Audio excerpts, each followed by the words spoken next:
Salut à tous. HPI RS4 Sport 3. 4, 3, c'est bien 3. Fini. Ouais, j'ai pas pu m'en empêcher. C'est bien les GT, mais je préfère les rallyes, donc j'ai fait une rallye avec. Nous avons, grâce à un tonton ici, une carrosserie de Xara de Sébastien Loeb. Niveau suspect. J'ai monté des biellettes plus longues parce que d'origine les biellettes sont très courtes, elles est vraiment ras du sol. On est à quelques millimètres à peine, surtout à l'arrière. Et on a l'avant qui est beaucoup plus mou que l'arrière. Et c'est définitivement quelque chose que j'aime pas. Donc j'ai tout simplement inversé les amortos. Là, on est souple à l'arrière et un tout petit peu plus ferme à l'avant. On est quand même pas si haut que ça. Je peux la monter encore, mais c'est pas trop mal comme ça pour faire du parking. Et c'est ce que j'aime à cette RS4. C'est que justement que ma transmission et tout est bien protégée. Là, tu peux vraiment l'utiliser sur parking. Comme dit, il faut compter donc 130 € par rapport à 90 € pour la Carten ARTR qui est là. Hein, j'ai préparé la petite rangée de deuxième piste pour faire des petits essais. Pas la TB04 Pro, puisque celle-là c'est définitif, ça roule, c'est bon. Donc on a inversé le moteur entre la Maverick et la Kyosho Phaser. On a mis des pignons plus gros là-dedans, et là on a changé un tout petit peu le setup du suspect. Donc faut y retourner. Si tu prends l'RTR, tu as un 4000 kV à bord. En 2S c'est bien, en 3S ça c'est un avion, et bon, on peut faire tes speedruns et tout ce que tu veux pour en faire passer les 120. Moi j'ai préféré faire un peu entre les deux. Alors j'ai essayé, quand on l'a préparé, on avait parlé d'un 4600 kV. Ça lui va bien, hein, le moteur est vraiment agréable à rouler, tout ce que tu veux, mais c'est vrai que ce moteur T15 en 3S consomme trop pour le Vario. Ça lui a posé un petit problème. Et en 2S, même avec le capteur et tout, c'est vrai qu'on a, bon, on n'a pas de mode turbo sur ce genre de petit variateur. Enfin, des trucs pas chers là que j'ai utilisé là. Donc on n'exploite pas vraiment ce moteur. Pour mettre la petite couronne, il faudrait un gros pignon. Le moteur, lui, pourra l'emmener, c'est pas un problème. Et oui, je regarde là-bas parce qu'il est posé là-bas. Et ouais, il est plus dedans. Il est plus dedans. À l'intérieur, on y a collé le Ezone 6000. Vous en faites pas, il est toujours là-bas. Ouais, j'en ai 3 ou 4. On a donc le petit Vario ex-Obi-Wan qui s'appelle maintenant Petit Sky, 120 A 3S. Possibilité d'avoir le capteur. Moteur Obi-Wan Xeron 5 tours 5, 6000 kiwi. Le servo 9 km qui est assez rapide pour ça, vous l'avez vu sur, quand on a fini la machine. Et ouais, j'ai collé une 3S dedans, parce qu'en 2S, ouais, en 2S on est un petit 55. Alors indoor, en 2S ça sera bien. Sur le circuit du SAM 68, ça sera mieux avec la 3S, c'est certain.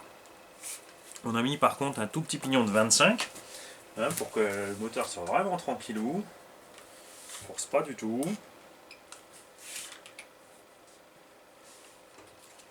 Mettre ça en route.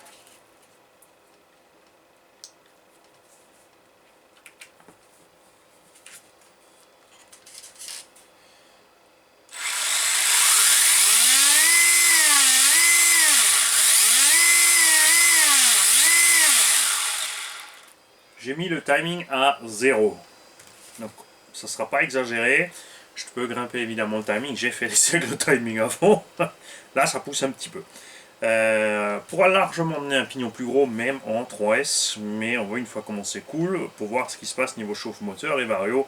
On pourra toujours mettre un pignon plus gros après. Je vais donc prendre chez la loutre une cargaison de pneus et de pignons. Comme ça j'ai un peu tout ce qu'il faut pour ces petits indices. Parce que lui il maîtrise totalement ce domaine. Hein, on en parlera de sa boutique Facebook, vous allez voir, c'est sympa.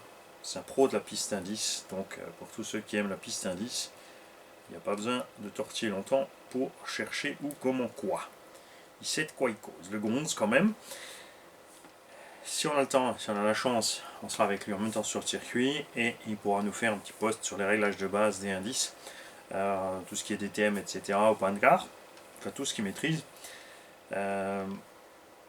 Puisque, je le rappelle, là, c'est une chaîne loisir. On est amateur, on n'est pas pro. On a testé un tas de choses, mais par exemple, je ne suis pas un geek. Donc les 36 000 radios qui existent sur le marché, les réglages, les machins, ne m'intéressent pas. Moi, j'aime rouler. Donc je prépare des caisses, je roule, je vous partage ma façon de rouler. Et ce qui arrive aux caisses, et ce qu'on a fait dessus et pas. On a un minimum de technique quand même, c'est sûr. Mais pas trop poussé dans la geekitude. Dans les petits réglages pointueux et tout ça. C'est pour ça que quand j'ai quelqu'un sous la main, comme Steph maintenant, je suis content parce que beaucoup de gens se posent ces questions et lui, il pourra y répondre. C'est pas que je pourrais pas, mais c'est que ça m'intéresse pas en fait. J'ai pas besoin de pointer sur le réglage, moi je m'amuse, c'est tout. Je vois des gens qui font une session de 10 minutes et après ils sont 30 minutes à régler, tout chouiller, bidouiller, machin. Alors que nous on roule, on roule, on roule, on roule, ensuite ils refont une petite 10 minutes et puis ils refont comme ça toute la journée. Ça les amuse, ils sont contents comme ça, c'est très bien, mais moi je préfère rouler non-stop tout simplement. C'est pas grave, sur la voiture, je roule même des fois avec des caisses qui vont pas tout à fait tout droit. Ça me dérange pas qu'elle tire un peu à gauche ou à droite, je comprends sur la ligne droite, ça se passe bien. Mais c'est égal, j'aime rouler. Point barre. Alors simplicité. Et parlons accessibilité méca. Simplicité, accessibilité méca, tu vois le lien. Ouh, attention. Alors, donc, récepteur à la vue, il est juste là-dedans, bien planqué. Cerveau, t'enlèves 3 vis, t'y accèdes.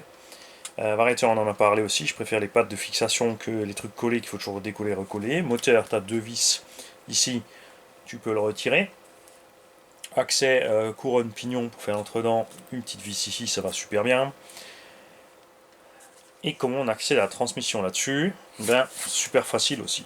Tu as 6 vis là, tu les enlèves et tu peux sortir ton arbre de transmission par le dessous. Ça évite de démonter la moitié du train arrière comme chez Tamiya, chez Charisma et d'autres engins. Ça va beaucoup plus vite. Donc tu sors, tu peux changer ta couronne rapidement. Si tu veux sortir toute la transmission, il faudra quand même enlever la barre de Ackermann. Là, les 2 vis ici, pour sortir la barre de côté, parce que la transmission est au-dessus de la barre. Mais bon, t'as pas vraiment besoin de la sortir, c'est juste vraiment si tu veux accéder à la couronne, changer rapidement ta couronne. Pour les triangles, tu enlèves la cale arrière ou la cale avant, tu la déposes, tu sur des axes, tu décroches tes triangles. Et les diffs, c'est super facile, tu as 6 vis derrière, 6 vis devant, tu lèves et tu as ton diff en main. Donc accessibilité méca comme ça, vraiment. Est-ce que c'est plus simple que la Carten? Ouais, pour atteindre la couronne centrale, c'est plus rapide. Donc c'est pour l'instant la numéro 1 des petites caisses qu'on a essayé ici en indice pour l'accessibilité méca globale. C'est la plus rapide. Surtout à l'avant par rapport à beaucoup qui sont un peu plus compliqués de l'avant. Là, il y a vraiment juste les cils qui sont enlevés. Tu lèves un peu le plastique, tu sors ton carter. C'est super rapide. C'est hyper simple parce que tu n'as pas de réglage. Tout ce qu'il faut de base. On a un petit peu d'ouverture devant, un petit peu de pincement derrière. Il n'y a pas besoin de chercher plus loin. Il y a des autres biellettes livrées pour ceux qui veulent un peu plus de carrossage. Moi, j'aime bien utiliser rouler mes pneus avec une usure régulière à plat. Donc, je laisse comme ça. On a pour l'instant laissé les diffs d'origine complètement détendus. On verra sur le terrain comment ça se passe. Sinon, on durcira peut-être un petit peu l'avant. Mais ça va l'air pas mal du tout comme ça. Comme dit, j'ai monté des rotules plus longues ici pour gagner en garde au sol. Je peux encore monter devant et derrière pour vraiment la passer en mode rallye avec des petits trous rallye. Parce que justement, comme je l'ai dit, l'engin peut le faire. Contrairement à beaucoup d'autres qui ont des problèmes de transmission, là c'est fermé, capitonné. Il n'y aura pas de lézard avec ça. Poids fini, donc on a 1,5 kg et des brouettes, 1,6 kg maximum. Pour un engin de loisir, ça joue pas. En compétition, je pense qu'ils vont. Ils ne roulent pas ce genre de châssis, mais s'ils le faisaient, je pense qu'ils essaieraient de gratter un petit peu de poids. On a les diffs dedans et les pignons d'attaque qui sont conséquemment gros pour une indice.